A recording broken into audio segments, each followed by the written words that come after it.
Good morning, dear students. Our chapter Ratio and Proportion is going on. Chapter number 10, Ratio and Proportion.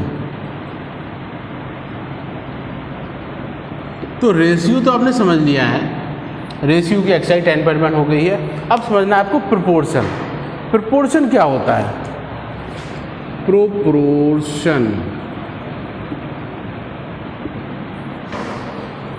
When two ratio are equal they are called in proportion. अगर दो ratio हैं वो दोनों equal ratio हैं तो हम कहेंगे कि both ratio are in proportion. Equal ratios are called proportion. देखें, जैसे कोई रेशियो दिया है 2:3 और दूसरा रेशियो दिया है 6:9. अब 2:3 को 2/3 लिख लेंगे और 6:9 को 6/9. 3 से कैंसिल कर दें तो 2/3 और 2/3 यानी दोनों रेशियो इक्वल हो गए. Therefore we can say 2:3 is equivalent. Equivalent का साइन ऐसे बनाते हैं, दो रेशियो जब इक्वल होते हैं तो उन्हें प्रोपोर्शन कैसा ये साइन बनता है प्रोपोर्शन का, प्रोपोर्शनल टू 6:9. अब ये जो बीच की टर्म्स होती हैं ये कहीं जाती हैं मीन्स, और जो बाहर की टर्म्स होती हैं ये कहीं जाती हैं extremes. So if A/B proportional to C/D, ये दोनों प्रोपोर्शन में है. पहले ये जानना है. तो मीन्स टर्म्स कौन सी होती हैं? मीन्स टर्म्स होती हैं B एंड C, और एक्सट्रीम बाहर वाली एक्सट्रीम टर्म्स होती हैं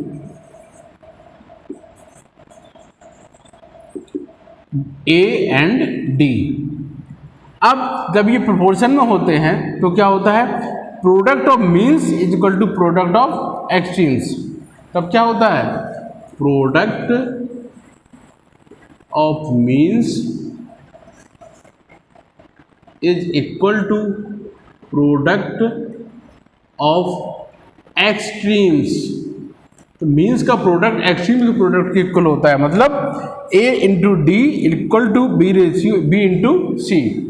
तो A into D is equal to B into C.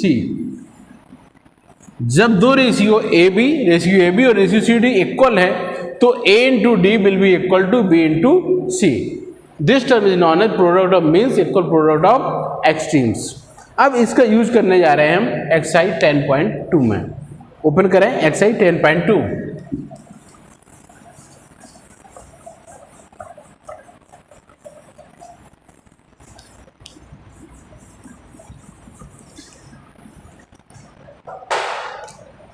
Exercise number 10.2 question number 1. Question number 1 में देखें, are the following numbers in proportion. क्या ये नंबर प्रोपोर्शन में है? A 4 दिया है 525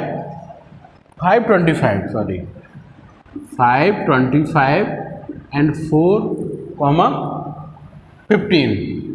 ये नंबर दिए गए. क्या पूछ रहा है? क्या ये प्रोपोर्शन में? तो ये एक्सट्रीम से ये मीन्स है. तो पहले निकालना प्रोडक्ट ऑफ एक्सट्रीम्स. एक्सट्रीम का product 5 into 15 equal to 75. Now product of means का प्रोडक्ट हो जाएगा 25 इंटू 4 इक्वल 100. दोनों इक्वल नहीं है, लिखेंगे हम. Since product of means is not equal to product of extremes, therefore 525, 415 are not in proportion. तो ये प्रोपोर्शन में नहीं है. अब उसके बाद देखें एक और इसी का बी पार्ट देख लें. बी पार्ट में नंबर दिए गए हैं आपको 9, 3, 18, 6, 9, 3, 18 एंड 6. तो प्रोडक्ट ऑफ एक्सट्रीम्स, ये एक्सट्रीम के नंबर 96 है और मीन्स के 310। तो प्रोडक्ट ऑफ एक्सट्रीम्स 9 × 6 = 54। उसके बाद प्रोडक्ट ऑफ मीन्स हो जाएगा 3 × 18 = 54। इक्वल हो गए दोनों, लिखेंगे since product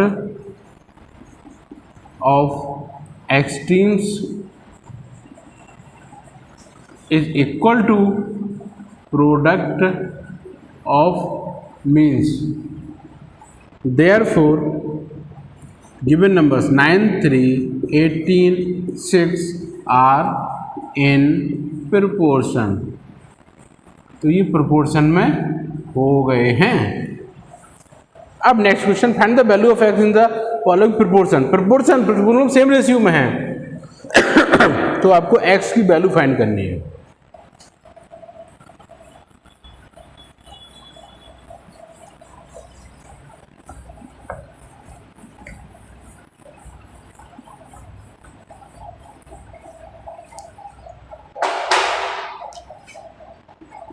question number 2, A 2, 9, X and 27।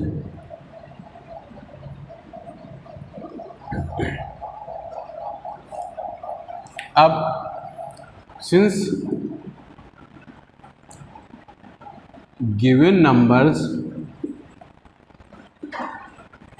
Are in proportion, question में क्या दिया है कि ये प्रोपोर्शन में हैं, तो क्या होगा, product of means equal to product of extremes. So product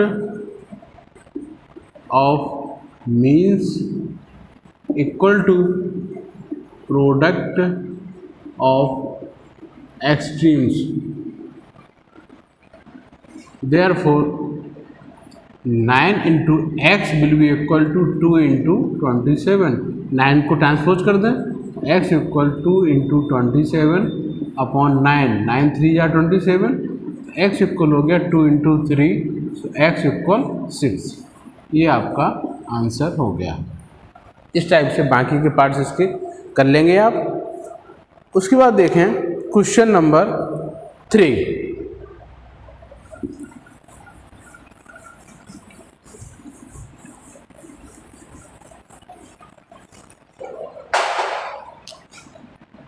question number 3 में क्या है, read the question. The ratio of the length of a park to its breadth is 5:3। Find the length if the breadth is 270 metre. Since breadth of park आपको दी गई है 270 metre, आपको find करना है length. Late length of park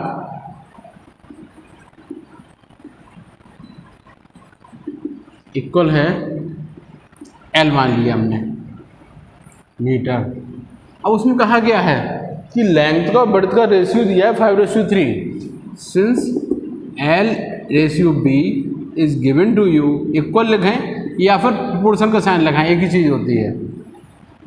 5:3 length की value दी गई है आपको L, ब्रेड्थ की वैल्यू दी गई है 270 इक्वल 5:3। प्रोपोर्शन में है तो वही प्रोडक्ट ऑफ एक्सट्रीम जिसको product of means. So L × 3 will be equal to 270 × 5। So L equal हो गया 270 × 5 अपॉन 3। 3 9 जा 27, 90 हो गया। L इक्वल 90 × 5, L इक्वल हो गया 540। Therefore length of park will be equal to 450 metres. ये आपका आंसर कंप्लीट हो गया। So there are 15 questions. See some more questions. Fourth is same as 3. Now 5. A building casts a shadow of length 25 meter at a time when a pole 8 meter high casts a shadow of length 2 meters. Find the height of building. Okay. देखो एक ही समय में, एक ही time में कोई भी चीज़ हो, कोई भी आर्टिकल हो, बिल्डिंग हो, पोल हो, कोई टावर हो, वो सेम एंगल बनाता है सन के साथ। सेम एंगल का मतलब एल और बी का रेशियो, उसकी हाइट का और एक्चुअल उसकी शैडो का, एक्चुअल हाइट का और शैडो का जो रेशियो होगा वो एक ही टाइम में हमेशा सेम होगा किसी भी आर्टिकल के लिए। तो उसी का यूज यहाँ पे क्वेश्चन नंबर 5 में किया गया है। क्वेश्चन नंबर 5 देख रहे हैं आप।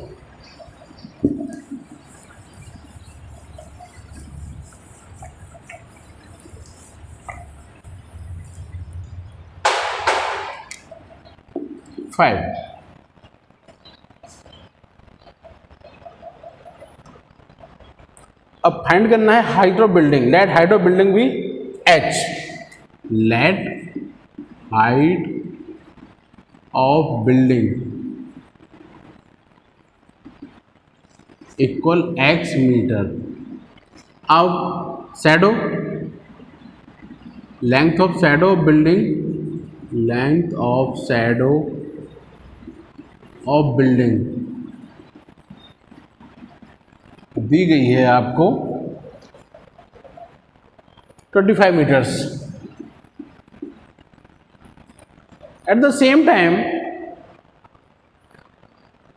Height of pole is 8 meter, cast shadow of 2 meter. Height of pole 8 meter and length of shadow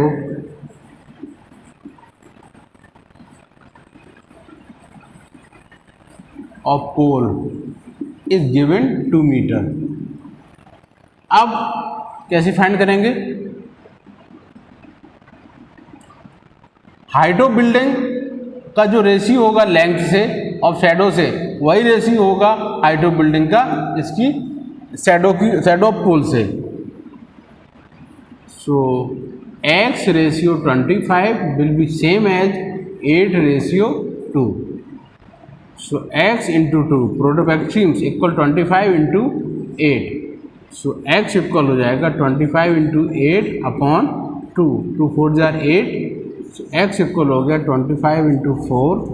So x equal 100 meter. Therefore height of building, height of building will be equal to 100 metre. ये आपका answer हो गया। इस type से आप question करते जाएंगे और कुछ टोटल क्वेश्चन है इसमें 15। सो आप question up to question number 7, तो 7 क्वेश्चन तक आप कंप्लीट कर लेंगे।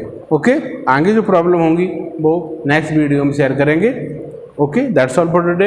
Have a very nice day. Okay बेटा।